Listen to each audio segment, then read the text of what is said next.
आज ये सल्तनत मेरी होगी। इस ताज पर सिर्फ मेरा हक है। अचानक वो ताज उसके हाथ से छूट जाता है और जमीन पर गिरने के बजाय खुद ब खुद हवा में तैरने लगता है। ये क्या? ये ताज हवा में कैसे? नहीं नहीं नहीं नहीं, ये नहीं हो सकता, ये नहीं हो सकता। नहीं नहीं। भैरव ताज को पकड़ने के लिए झपटता है, लेकिन ताज किसी अदृश्य शक्ति के खिंचाव से वापस चलते हुए महल के अंदर की ओर बढ़ने लगा।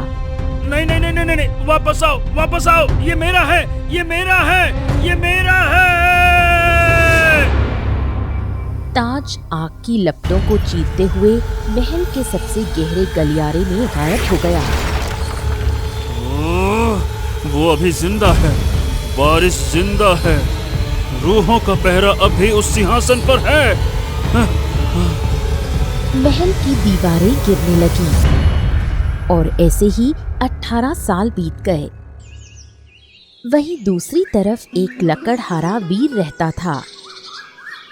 एक दिन वीर अपने घर से कुल्हाड़ी लेकर निकल रहा होता है कि तभी शांति कहती है, ये तुम क्या कह रहे हो? अभी तक? माँ, मैं जंगल से लकड़ी काटने के बारे में सोच रहा था कि आज कुछ ज्यादा ही लकड़ियाँ काट लेता हूँ, जिससे कि हमें ढेर सारे पैसे मिलेंगे। अच्छा ठीक है, आज मैं भी चलती हूँ बेटा, तुम्हारी लकड़ियाँ काटने में मदद करूँगी। क्या बात कर रही हो माँ, तुम्हारे घुटने में तो वैसे भी तकलीफ रहती है। तुम कहीं मत जाओ, तुम बढ़िया अपने घुटने में मालिश वालिश करो, आराम करो। नहीं बेटा, मैं इतने दिनों से देख रही हूँ तुम अकेले मेहनत करती हो और मैं दिन भर बैठी रहती हूँ। चलो तो, ज्यादा नहीं तो थोड़ा बहुत तो तुम्हारी मदद कर ही सकती हूँ। शांति और वीर निकल पड़ते हैं घने जंगलों में।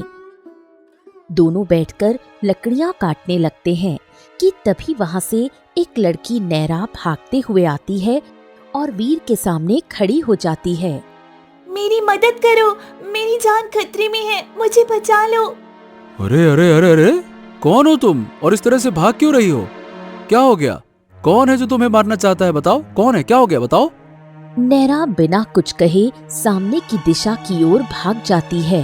अरे अरे सुनो, ए सुनो, ए बताओ भला, आंधी की तरह आई, तूफान की तरह चली गई।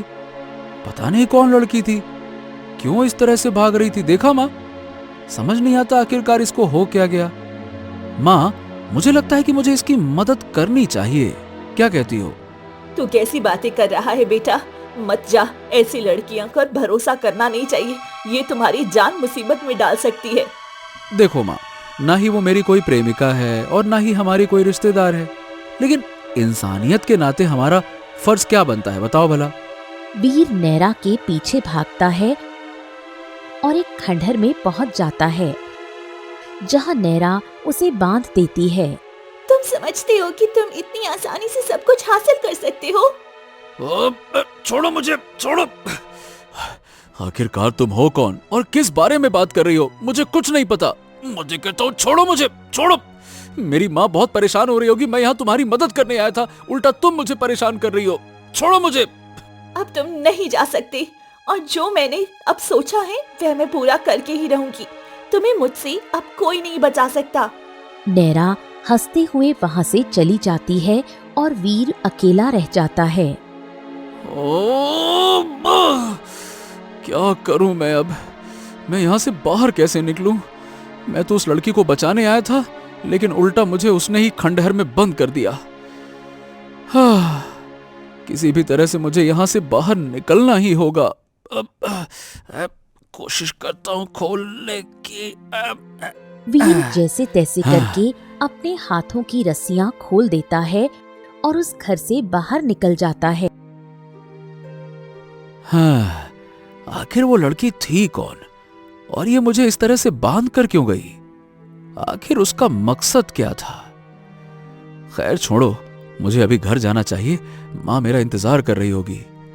वीर घर की तरफ जाने लगता है कि तभी उसकी नजर सामने जंगलों पर जाती है। ये मैं तो यहाँ पहली बार आया हूँ, लेकिन ये जंगल मुझे जाना पहचाना सा क्यों लग रहा है? ऐसा लग रहा है जैसे जैसे कि ये जंगल का और मेरा कोई पुराना नाता हो। पर ये कैसे हो सकता है? नहीं नहीं नहीं नहीं, मुझे अपनी माँ के पास जाना ही है। मैं पहले घर जाता हूँ। वीर सामने की तरफ बढ़ता है। अरे ये क्या? मैं तो इधर जाना ही नहीं चाहता, लेकिन मैं इस तरफ क्यों जा रहा हूँ? अब लेकिन चलो, अब जहां भी जा रहा हूँ जाकर देखूं तो सही कि आखिर ये मैं जा कहाँ रहा हूँ, मुझे मंजिल कहाँ ले जाएगी। अब वीर ना चाहते हुए भी आगे निकल पड़ता है और थोड़ी ही देर में वो एक खंडहर के पास पहुंच जाता है। तभी खंडहर के अंदर चारों तरफ सिर्फ जले हुए सामान दिखाई देते हैं, जिसे देखते ही वीर घबरा जाता है।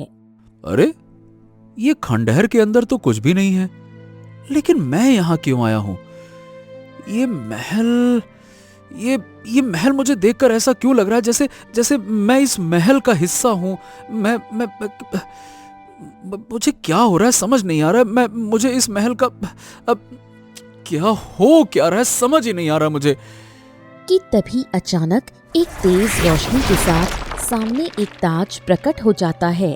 ताज को देखते ही वीर घबरा जाता है। अरे ये कैसा ताज है, और ये तो हवा में तैर रहा है। चलो इसे लेकर देखता हूँ। फिर वीर जैसे ही उस ताज को पकड़ता है कि अचानक तेज रोशनी के साथ उसकी आंखों के सामने पुराना मंजर घूमने लगता है। भीमगढ़ राज्य में राजा राजवीर अपनी पत्नी रानी मृणाल के साथ रहते थे। रानी का सबसे चहेता उसका भाई भैरव, जो कि रानी मृणाल के साथ इस राज्य में आया था, और वहीं रानी का पुत्र वीर, जो अब 14 वर्ष का हो चुका था। पूरे राज्य में राज्य के नए उत्तराधिकारी की चर्चा चल रही थी। महाराज, अब वक्त आ गया है कि हमें अपना वारिस चुनना होगा, और राजकुमार भी अब 14 वर्ष के हो गए हैं, और हमारे राज्य का सभी राज्य से अलग नियम है कि यहाँ 16 वर्ष होते ही हमें राजकुमार का राज्याभिषेक करना होता है। मंत्री, तुम बिल्कुल ठीक कहते हो। हमारा पुत्र तो 14 वर्ष का हो ही गया है। मैं भी उस पल का बहुत ही बेसब्री से इंतजार कर रहा हूँ जब हमारा पुत्र 16 वर्ष का हो जाएगा। दोनों बातें कर रहे होते हैं। वहीं दूर खड़ा भैरव ये सारी बातें सुन लेता है। नहीं नहीं नहीं नहीं, ऐसा हो ही नहीं सकता। अरे मैं इतने वर्षों से जीजा और अपनी बहन की सेवा कर रहा हूँ, तो क्या झक मराने के लिए कर रहा हूँ? इस राज्य का वारिस कोई और नहीं बनेगा। ये राज्य मुझे चाहिए। हाँ। वो परेशान होकर ये बात सुनकर राजमहल से जाने लगता है कि तभी वहाँ पर 2 दासी और 2 सैनिक आपस में बात कर रहे होते हैं। तभी एक सैनिक कहता है, देख घोचू, जरा इस भैरव को देख। देख तो चाल देख इसकी, ऐसे चलता है जैसे यहाँ का राजा यही हो। अरे पूरे 15 बरस से महाराज के राज्य में बोझ बनकर बैठा हुआ है। अबे घोंचू, बात तो तू बिल्कुल ठीक कहता है। अरे कौन भला अपनी बहन के ससुराल में पूरा जीवन काटता है? इसमें तो शर्म नाम की एक चीज भी नहीं है। देखो तो। अरे तो कर भी क्या सकते हैं, बेचारे का राजपाट पड़ोस राज्य के दुश्मन राज्य के राजा ने हड़प लिया। ये तो बेचारा बेघर हो गया। कृपा हो महारानी की जो यहाँ रहने दे रहे हैं। अरे जाएगा कहाँ, बहन के टुकड़ों पे ही पलेगा। कहीं ठौर ठिकाना तो है नहीं इस घोचू का। दोनों सैनिक इतना कहकर जोर जोर से हंसने लगते हैं। वहीं दूर खड़ा भैरव ये सारी बातें सुन लेता है। बातें सुनकर उसका खून खौलने लगता है।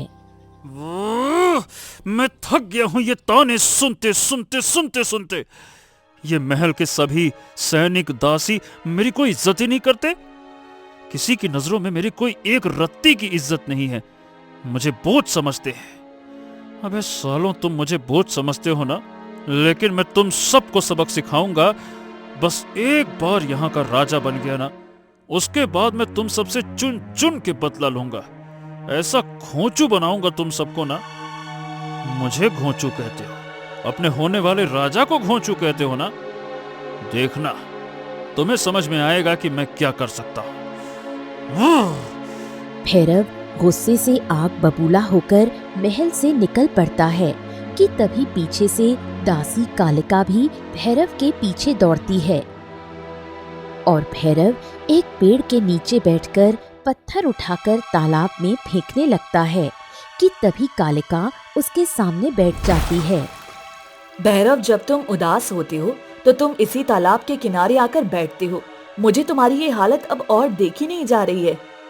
कालिका, एक तुम ही तो हो जो इस पूरे महल में मुझे समझती हो, पर मैं क्या करूं अब। मैं कुछ करना चाहता हूं, मैं इस राज्य का राजा बनना चाहता हूं और सभी की बोलती बंद करना चाहता हूं, पर मेरी बहन और बहनोई ने भी अपने बेटे के मोह माया में मुझे नजरअंदाज कर रखा है, जबकि 15 बरसों से मैं अपनी बहन और अपने जीजा का इतना ध्यान रख रहा हूं। देखो, मैं एक घाटी का नाम जानती हूँ। वहाँ एक बहुत ही बड़ा मसान है।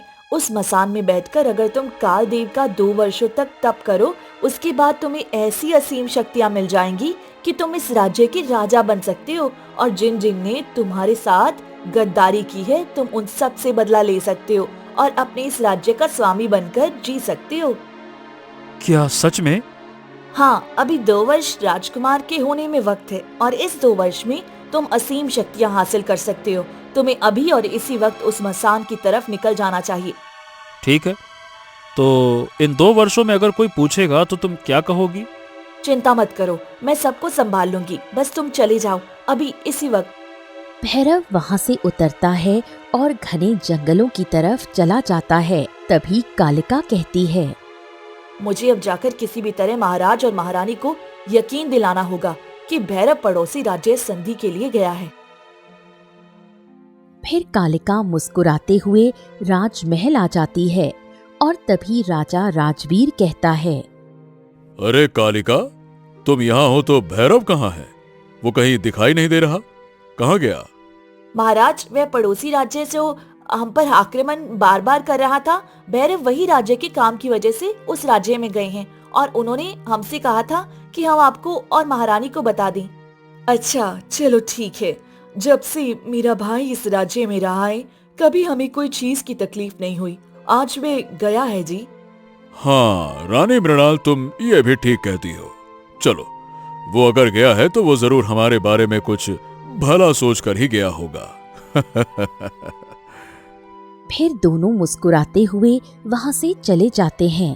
तभी कालिका कहती है, अब देखो महाराज और महारानी, बहुत हो गया कि आप दोनों ने उसकी सेवा पर ऐसो आराम कर लिया, लेकिन अब नहीं। अब मैं इस राज्य की रानी बनूंगी और इसे इस राज्य का महाराज बनाकर मैं दुनिया की वह सारी सुख सुविधा अपने कदमों में रखूंगी जो इतने वर्षों से आप दोनों के कदमों में है। कालिका रहस्यमयी तरीके से हंसते हुए वहाँ से अपने कार्य में लग जाती है और ऐसे ही धीरे धीरे वक्त बीतता है और देखते ही देखते 2 वर्ष गुजर जाते हैं। तभी राजमहल में जोरों शोरों से राज्याभिषेक की तैयारियां चल रही थीं। मंत्री जी, आज तो हमारे पुत्र का 2 वर्ष हो गया है, तो अब जल्दी से राज्याभिषेक की तैयारी करिए। सारी तैयारी हो गई है महाराज। अब बस राजकुमार को राजगद्दी पर बैठाकर हमें ये जादुई ताज उन्हें पहनाना होगा ताकि हमारे राज्य में इसकी मदद से और शक्तियां बढ़ सके। हाँ हाँ हाँ हाँ, क्यों नहीं। अच्छा सैनिकों, जाओ राजकुमार वीर को बुलाकर लाओ, जाओ।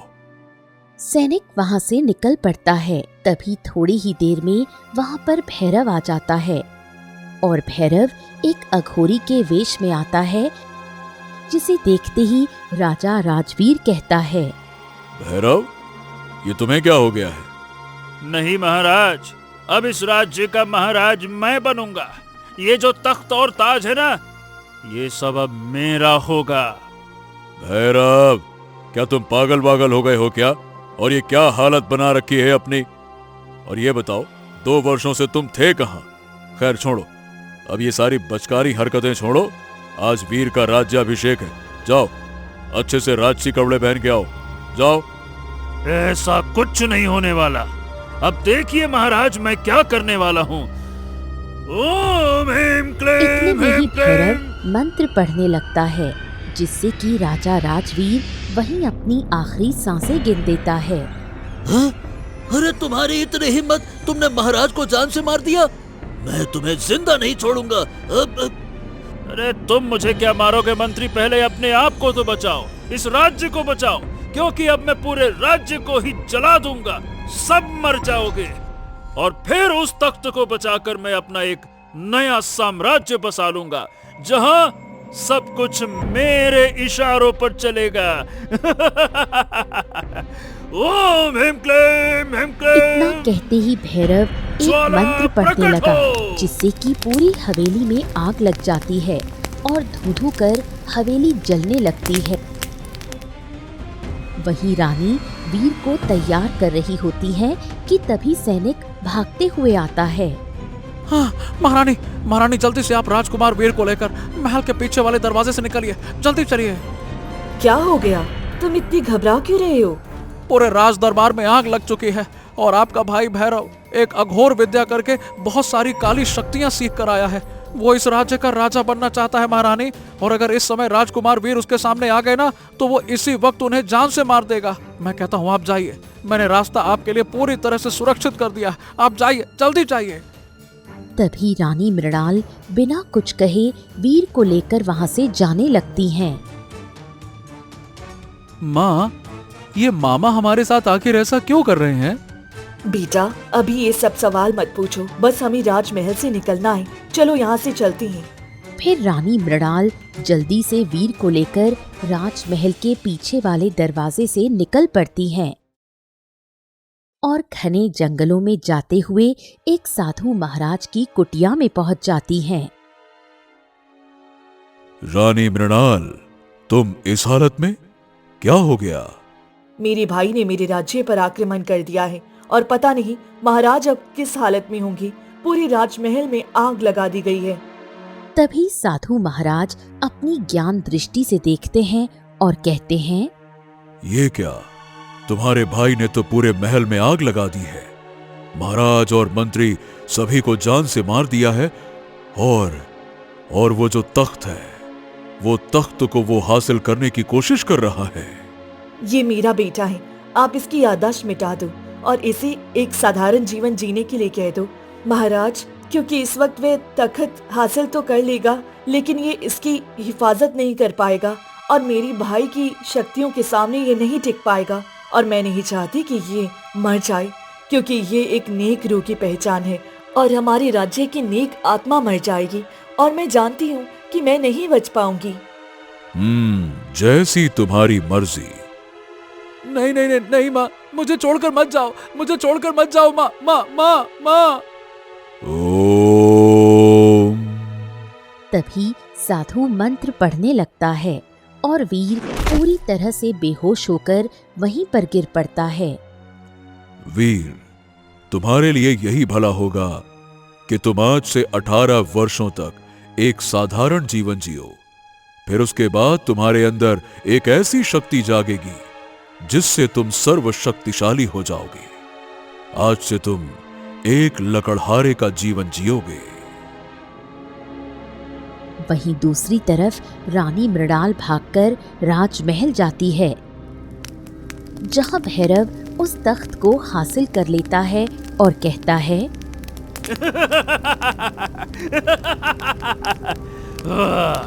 अब मैं इस राज्य का राजा बनूंगा। कि तभी उसके हाथ से वो तख्त गायब हो जाता है। नहीं नहीं नहीं नहीं नहीं नहीं, ऐसा नहीं हो सकता। ये तख्त मेरे हाथ से गायब कैसे हो सकता है? मैंने इसे हासिल करने के लिए क्या क्या नहीं किया। रुक जा। कि तभी वहाँ पर रानी मृणाल आ जाती हैं और कहती हैं, तू वे तख्त कभी हासिल नहीं कर सकता, क्योंकि उसके अंदर एक असीम शक्ति है और तूने जो पाप किया है वे पाप तुम्हें कभी उसे छूने नहीं देगा। बता, मेरा भांजा वीर कहाँ है? उसे मारूंगा तभी ये ताज मैं हासिल कर सकता हूँ ना, क्योंकि जब तक अगर इस राज्य का असली वारिस जिंदा रहेगा ये ताज मैं कभी हासिल नहीं कर सकता। तो इतना तो तुझे पता होगा कि तेरा बेटा कहाँ है। बता मुझे, बता कहाँ है मेरा भांजा, बता। थोड़ा तो शर्म कर ले। जब तू 12 साल का था तब से मैं तुम्हें अपने पास लाकर एक अपने बेटे की तरह पाल पोस कर बड़ा की, और तू हमारे राज्य के साथ ही इतना बड़ा विश्वासघात करेगा, मैंने कभी नहीं सोचा था। ओहो, ये सब कहने की बातें अगर खत्म हो गई हो तो अब तो तुम्हें मरना होगा। तुम क्या मारोगे मुझे? मेरे पास भी शक्तियाँ हैं जिससे मैं उस ताज की हिफाजत करूंगी और अपने बेटे का इंतजार। इतना कहते ही रानी मृणाल मंत्र पढ़ने लगी और देखते ही देखते उसकी आत्मा उसके शरीर से निकल पड़ती है और तेज रोशनी के साथ सामने चमक रहे ताज में जाकर समा जाती है। तभी ताज से रहस्यमयी आवाज आती है। बेटा, तुम ही वह राजकुमार हो और इस ताज के असली वारिस। मुझे तो यकीन नहीं हो रहा कि मैं एक राजकुमार हूँ और आप मेरी माँ हैं। इतना कुछ गलत कैसे हो सकता है? और वो लड़की कौन है जो मुझे जान से मारने की कोशिश कर रही थी? कौन है वो? वह कोई और नहीं बल्कि वह तुम्हारे मामा की लड़की है, वही भैरव की बेटी जो तुम्हें जान से मारकर दोनों बाप बेटी वह ताज हासिल करके इस राज्य पर कब्जा करना चाहते हैं। और वो जो मेरी माँ है शांति, वो कौन है? वह कोई और नहीं बल्कि मेरी एक दोस्त है जो गरीब परिवार से ही है, लेकिन उसने मेरी बहुत मदद की है। तुम्हारी याददाश्त जाने के बाद मैंने साधु महाराज को उसी के यहाँ छोड़ने को कहा था, तब से वह तुम्हें अपना बेटा बनाकर पाल रही है। तभी वहाँ भैरव अपनी जादुई शक्तियों के साथ प्रकट हो जाता है। उसके साथ उसकी बेटी नैरा भी खड़ी होती है। भैरव की आंखें लाल हो रही थीं और उसकी नजरें सिर्फ उस चमकते हुए ताज पर टिकी थीं। वीर आखिर मेरे भांजे, तुमने इसे खोज ही लिया। चलो अब बस बहुत हुआ। ला बेटा, ला ये ताज मुझे दे दे। अरे बेटा, ये ताज मेरा होगा और मेरा राज्य होगा जिस पर मेरा शासन चलेगा। ला बेटा, ला बेटा, दे दे। हाँ वीर, तुम जैसे साधारण लकड़हारे के सर पर ये ताज शोभा नहीं देता। ये हमारे लिए बना है और हम इसे लेकर ही रहेंगे। तुम दोनों ने मिलकर मेरे पिता को मार दिया और मेरी असली माँ को बरसों तक उस ताज में कैद रखा। तुम्हें क्या लगा कि तुम इस पाप के साथ राजा बन पाओगे? इस दुनिया में मरते समय सब लोग ज्ञान की बातें क्यों करते हैं? तेरा बाप भी ऐसी ही बातें कर रहा था, तेरी माँ भी और तू भी। चुप कर। अब देख मैं इस ताज को कैसे छीनता हूँ और अपनी शक्तियों से इसे अपना गुलाम बनाता हूँ। ओम ह्रीं क्लीं। भैरव अपनी काली शक्तियों का इस्तेमाल करके ताज की ओर हाथ बढ़ाता है और उसे जोर से पकड़ने की कोशिश करता है, लेकिन जैसे ही वो ताज को छूता है, ताज से एक नीली और तेज बिजली निकलती है जो सीधे भैरव के सीने पर जाकर लगती है। अरे ये क्या हो रहा है? ये क्या हो रहा है? ये ताज मुझे स्वीकार क्यों नहीं कर रहा? मेरी शक्तियाँ मुझ पर ही पलट रही हैं। नैरा मुझे बचाओ नैरा। पिताजी, ये ताज तो आग उगल रहा है। वीर, इसे छोड़ दो वरना ये तुम्हें भी भस्म कर देगा। वो ताज गद्दारों के लिए आग है नैरा, लेकिन इस राज्य के रक्षक के लिए एक आशीर्वाद है। आज इसका फैसला होकर रहेगा। वीर धीरे धीरे आगे बढ़ता है और उस हवा में तैरते हुए ताज को अपने दोनों हाथों में ले लेता है। जैसे ही वीर उस ताज को अपने सिर पर रखता है, एक तेज धमाका होता है और पूरे खंडहर की दीवारें सोने की तरह चमकने लगती हैं। तभी उस ताज के अंदर से एक तेज रोशनी निकलकर जमीन पर आती है और धीरे धीरे एक इंसानी रूप लेने लगती है। देखते ही देखते वीर की माँ रानी मृणाल, जो 6 वर्षों से उस ताज की कैद में अपनी शक्तियों के साथ सीमित थी, वो बाहर आ जाती हैं। वीर, मेरा बेटा, मेरा वीर। माँ, क्या ये सच में आप हैं? मुझे यकीन नहीं हो रहा कि आप मेरे सामने खड़ी हैं। हाँ वीर, आज तुम्हारी सच्चाई और इस ताज की शक्ति ने मुझे इस कैद से आजाद कर दिया है। अब इस गद्दार का अंत निश्चित है, जिसने हमारे परिवार को उजाड़ा था। नहीं नहीं नहीं नहीं नहीं नहीं, ये नहीं हो सकता। मृणाल, तुम जिंदा कैसे हो सकती हो? मैंने तो तुम्हें अपनी आंखों से तुम्हें उस रोशनी में समाते हुए देखा था। ये कैसे हो सकता है? तूने सिर्फ मेरा शरीर देखा था भैरव। मेरी ममता और इस ताज की शक्ति को तू कभी समझ ही नहीं पाया। अब तेरा खेल खत्म हुआ मामा भैरव। अब इस राज्य में फिर से नया सूरज उगेगा और तुम अपने किए की सजा भुगतोगे। भैरव और नैरा को अपनी शक्तियों के आगे बेबस देखकर भैरव अचानक गिरगिट की तरह रंग बदल लेता है और रोने का नाटक करने लगता है। मृणाल, मेरी बहन, मुझे माफ कर दे। मोह और लालच ने मेरी बुद्धि भ्रष्ट कर दी थी। मैं तेरा भाई हूँ ना।